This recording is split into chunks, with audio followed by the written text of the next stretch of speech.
তাহলে বিগত দিনে ছাত্রলীগ যেভাবে সন্ত্রাসী কর্মকাণ্ড করেছিল, পর্যায়ক্রমে আস্তে আস্তে এভাবে তাদের অপরাধগুলোকে নর্মালাইজ করার মাধ্যমে যেভাবে হল নিয়ন্ত্রণ নিয়েছিল, ঠিক একই দিকে ছাত্রদল হাঁটতে পারে।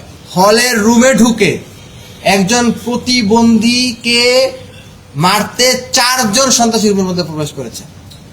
মানে একজন প্রতিবন্ধীকে মারধর করার জন্য 4 জন প্রবেশ করেছে। তাহলে এরা কত বড় কাপুরুষ এবং কত বড় কাপুরুচিত হামলা।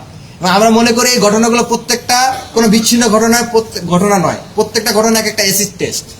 আপনারা দেখেছেন শাহবাগে ঘটনা ঘটেছে, শাহবাগে নির্বাচিত প্রতিনিধি, শিক্ষার্থী, সাংবাদিক প্রতিনিধি, তাদের উপর হামলা করা হয়েছে, হামলা করে কানের পর্দা ফাটিয়ে দেওয়া হয়েছে। সেই ঘটনায় কোনো বিচার হয় নাই, মামলা নেওয়া হয় নাই। এবং আজকে আপনারা জগন্নাথ হলে এই ঘটনাটি শুনলেন, এবং প্রত্যেকটা হলে এই ঘটনাগুলো ঘটছে। কিছুদিন আগে মল চত্বরে ঢাকা বিশ্ববিদ্যালয়ের একজন শিক্ষার্থীকে ছাত্রদলের সন্ত্রাসীরা সংঘবদ্ধভাবে হামলা করেছে, মারধর করেছে।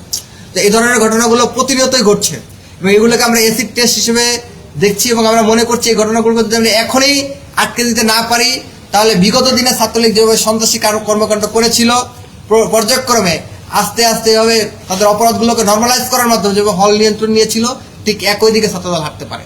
সেটা নিয়ে আমরা যথেষ্ট শঙ্কায় রয়েছি। সেজন্য আমরা প্রবোসকে জানিয়েছি, যেভাবেই হোক এটার বিচার নিশ্চিত করতে হবে এবং ন্যায় বিচার নিশ্চিত করতে হবে এবং হল প্রশাসনকে অবশ্যই ভিকটিমের সাথে থাকতে হবে।